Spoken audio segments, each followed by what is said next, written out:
علیہ الصلوۃ والسلام نے فرمایا کہ ایام میں بہترین دن جب سے اللہ نے زمین آسمان بنائی ہے، ایام میں سب سے بہترین دن جو ہے وہ جمعے کا دن ہے۔ معراج کی رات آپ علیہ الصلوۃ والسلام آسمانوں پہ تشریف لے کر کے، تو آپ علیہ الصلوۃ والسلام کو ایک شہد پیش کیا گیا، دودھ پیش کیا گیا اور پانی پیش کیا گیا۔ سب روایات کو ملائیں تو یہ 3 چیزیں بنتی ہیں۔ کسی روایت میں 2 چیزیں ہیں، پانی اور دودھ، کسی میں شہد اور پانی، اور محدثین نے جمع کیا کہ 3 چیزیں آپ کو پیش کی گئیں۔ ایک دودھ پیش کیا گیا، ایک شہد پیش کیا گیا اور ایک پانی پیش کیا گیا۔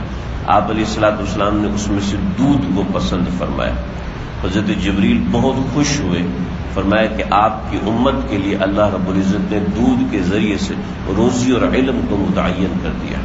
پھر آپ کے سامنے جمعہ، ہفتہ اور اتوار 3 دن پیش کیے گئے کہ اس میں سے آپ چن لیجئے، تو آپ علیہ الصلوۃ والسلام نے جمعے کے دن کا انتخاب فرمایا۔ ایک بڑے سوچے سمجھے طریقے سے ہماری جمعے کی چھٹی کو ختم کیا گیا۔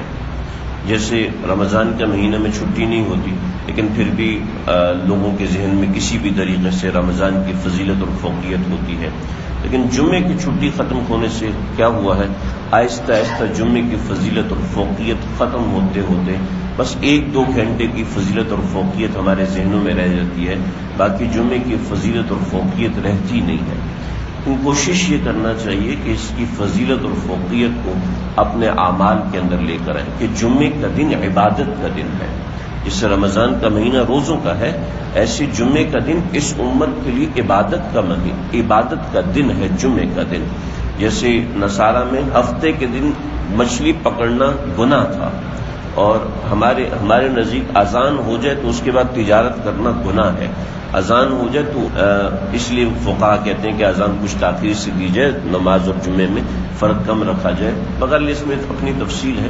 تو جمعے کے دن کو اللہ رب العزت نے عبادت کے لیے متعین فرمایا ہے، تو کوشش کرنی چاہیے اس میں کچھ نہ کچھ عبادت